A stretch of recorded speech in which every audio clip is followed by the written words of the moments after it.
That's it, when you're done. Grow up watching this stuff on TV, it's just always part of your life.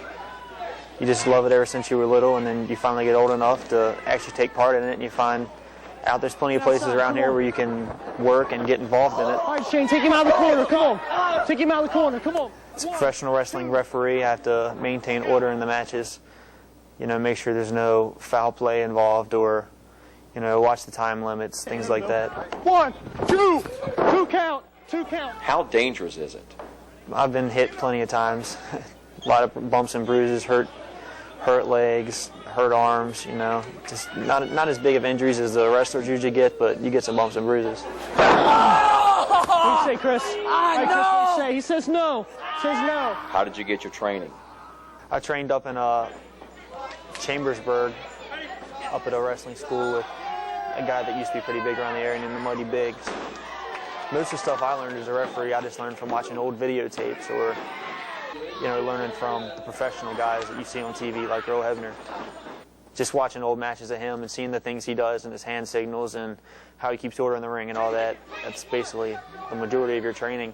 A lot of people say wrestling's just choreographed, faked, just for entertainment purposes. How do you answer that? Since you've been in there with these guys and actually been thrown around yourself, what would you say to someone who said, oh, that's just fake? There's nothing fake about the bumps and bruises that we get in the ring. There's nothing fake about a chair upside your head, you know, but it's definitely not fake. You get bumps, you get bruises. It's just not fake. That's the one word that you can't use when it comes to professional wrestling.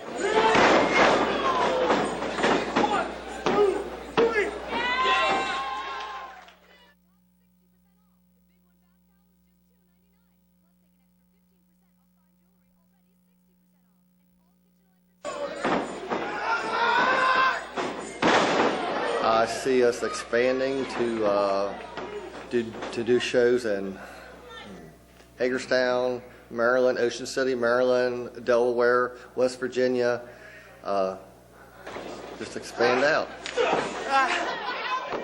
You hear the crowd, you feel the emotions. That's one of the greatest things ever, is to actually feel the emotions and know that you actually got them going and that you did your job.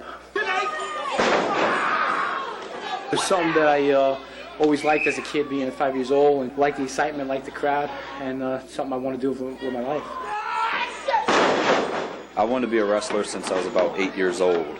I never really thought of it being a reality. I was always a huge fan. When you're out there, it needs to be real for you.